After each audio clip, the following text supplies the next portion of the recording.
आप हैं और दूसरा आदमी।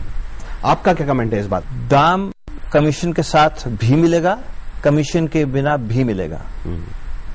कमीशन के साथ कम वक्त तक, कमीशन के बिना सस्टेनेबल ज्यादा वक्त तक। और नाम कमीशन के साथ मिलेगा, बद नाम नहीं बचता, आदमी नहीं बचता।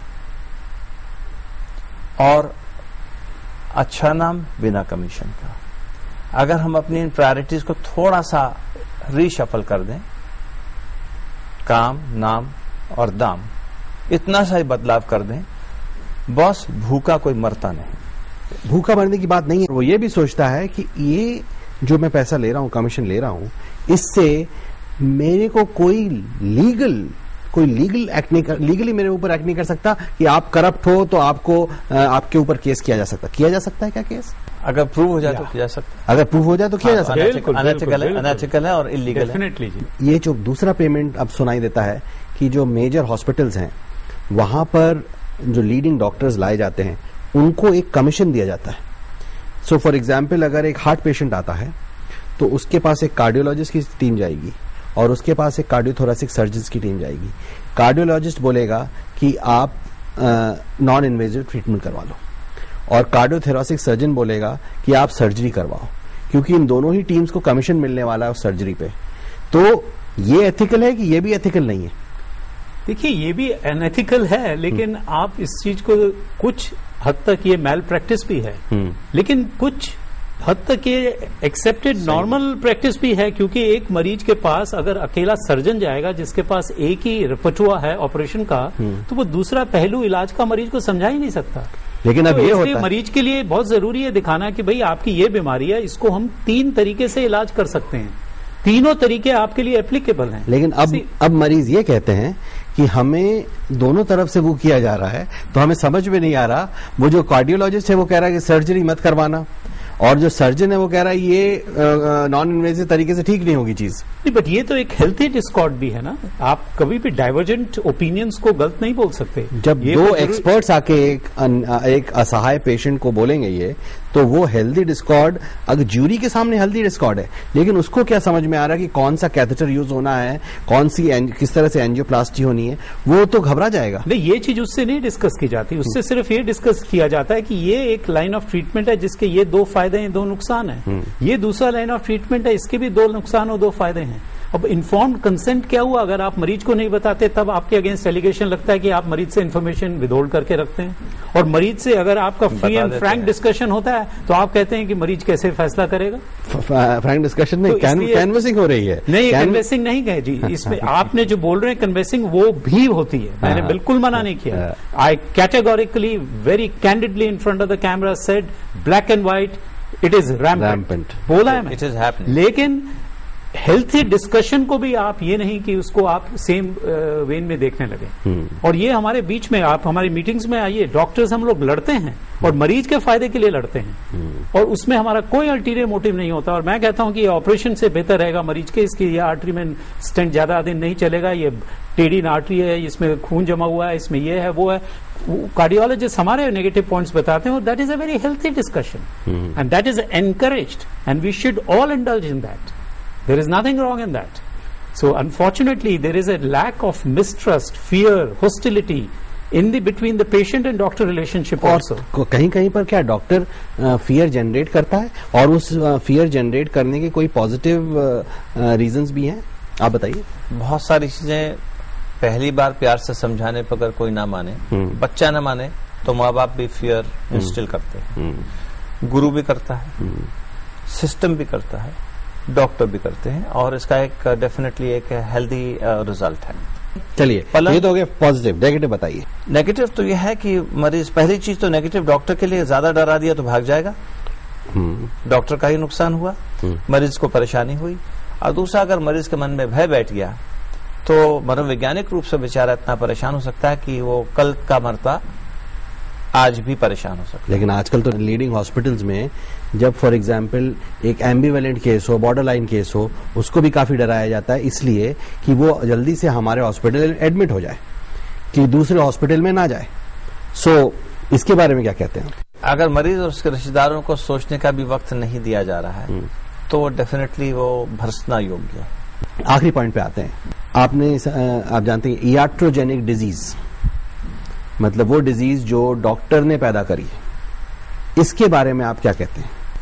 मेडिकल साइंस में, एलोपैथिक साइंस में आइट्रोजेनिक वर्ड की परिभाषा कुछ ऐसी समझी जा सकती है कि डॉक्टर बेचारा तो नहीं, मगर इलाज करने के प्रोसेस में यदि कोई और बीमारी पैदा हो जाए तो उसको हम लोग आइट्रोजेनिक कहते हैं। अब रहा सवाल कि इलाज करने के प्रोसेस में क्या क्या चीजें आइट्रोजेनिक हो सकती हैं, तो एक नहीं अनेक हो सकती हैं, अनेक हो सकती हैं, और इसमें डॉक्टर और दवाई का कोई बहुत बुरा रोल नहीं है। एक पेशेंट को दर्द कम करने की कोई भी दवा दी जा रही है क्योंकि उसको गठिया है, उसके कमर में दर्द है, मैंने 10 दिन के लिए लिखी, मरीज ने कहा अगली बार फीस ही बचा लेते हैं, मैं खुद ही 10 दिन और खा लेता हूं। अब काफी आराम है, तो उसके बाद उसने 10 महीने खा ली, तो पता चला कि उसको एक ड्यूडनल अल्सर हो गया, या 3 साल खाता रहा, पता चला कि किडनी फेलियर हो गया।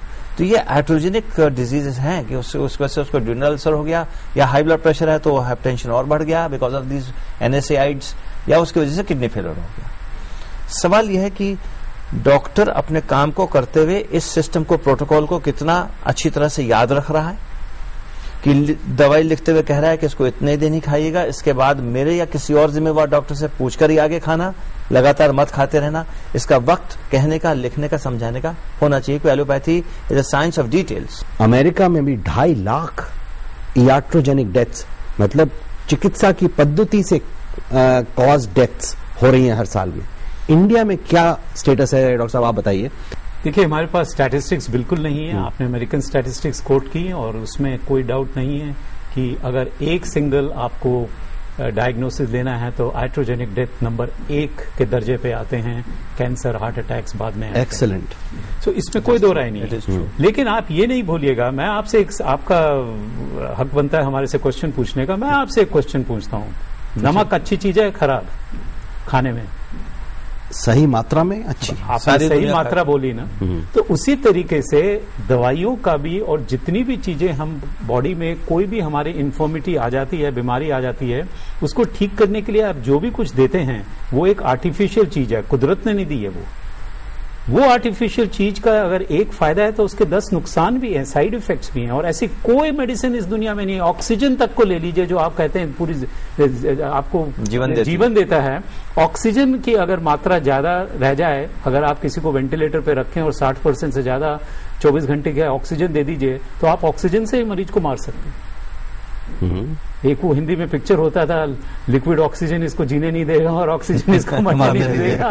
तो ऑक्सीजन जैसी चीज भी आपको नुकसान कर सकती है। तो आप शरीर में किसी भी तरीके की इंटरफेरेंस करेंगे एज ए डॉक्टर, आप कोई ना कोई साइड इफेक्ट 100% बना रहे हैं। The word is 100%।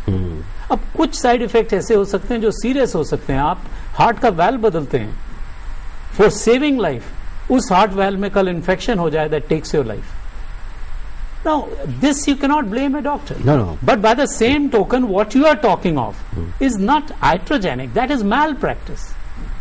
If a reasonable doctor with reasonable level of intelligence and reasonable knowledge, वो कोई brilliant doctor या कोई genius की बात नहीं करते, अगर उसकी जितनी नॉलेज होनी चाहिए वो नॉलेज भी यूज नहीं कर सकता है, तो वो तो फिर मैल प्रैक्टिस हो गई। आप जो कह रहे हैं कि डॉक्टर की सही दवा का साइड इफेक्ट, वो दैट इज डॉक्यूमेंटेड, वो होना चाहिए। डॉक्टर की गलत दवा देने का अंजाम की बात कर रहा हूं मैं। हाँ जी, उसके अंदर काफी एक्शंस लिए भी जा रहे हैं आजकल, जैसे कि CME प्रोग्राम शुरू किए गए हैं। तो upgradation of medical knowledge is very important. Similarly internet इसमें बहुत फायदा होगा, क्योंकि डॉक्टर हमारे दूर दराज इलाकों में रह रहे हैं, वहां पे उनके पास कोई फैसिलिटी नहीं है टू कीप देमसेल्व्स अपडेटेड।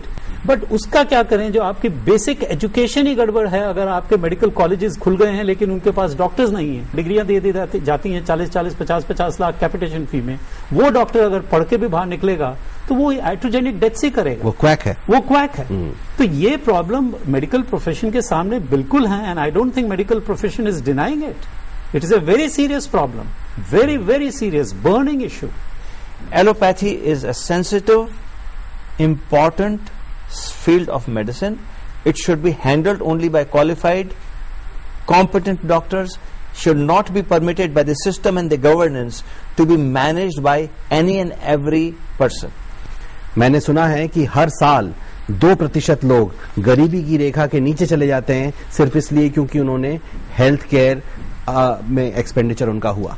इस पे क्या कहना है आपका? गवर्नमेंट हॉस्पिटल्स में प्रोविजंस बेटर केयर के अगर होंगे तो गरीब को कुत्ता नहीं काटा कि अमीर डॉक्टर पे जाएगा। इस पर आपने काफी इनिशिएटिव्स लिए हैं, उसके बारे में जरा संक्षेप में बताएंगे? अगर आप रोज कई एक मरीज देख रहे हैं और आपने 2 या 3 मरीज एवरेज फीस लिए बिना देख लिए, या एक को जेब से पैसे दे दिए, या एक को अपने कंपाउंडर को कहा कि इसको सैंपल पकड़ा दो यार जरा, तो आपने कोई बहुत बड़ा दधीजी की तरह से दान नहीं दे दिया। पर 3 रोज के देखे तो 1 साल में कितने हो गए? 1000। तो 30 साल में कितने हो गए? 30,000। और आपने गांव में जा जाकर कुछ खास दिनों में मरीजों को देखना शुरू कर दिया और हर विजिट पे 100 देख लिए, तो 2-3 साल में ही आपने 30,000 देख लिए। तो 50,000 मुफ्त मरीज देखना कोई बहुत बड़ी सांख्यिकी नहीं है एक आदमी के लिए, एक डॉक्टर के लिए जो कि 10, 20, 15 साल से काम कर रहा हो। और हम लोग करते भी हैं और करना चाहिए भी कि कुछ वक्त अपने क्लिनिक से बाहर निकालकर लोगों तक पहुंचे, एक आउटरीच प्रोग्राम हो, गरीबों की दहलीज तक पहुंचकर उनको हम बताएं कि आज हम तुम्हारे पास आए हैं, तुम हमारे परवरदिगार हो, तुम गरीब परवर हो, हम तुम्हारी परवरिश करने आए। Very good, excellent. आप दोनों का स्टूडियो में आने का बहुत बहुत धन्यवाद। Thank you very much, pleasure. हमारी चाल है, हम में से क्यों है आज खड़ा ये सवाल है, ज्ञान की कमी नहीं समझदारी का काल है, हम में से क्यों है आज खड़ा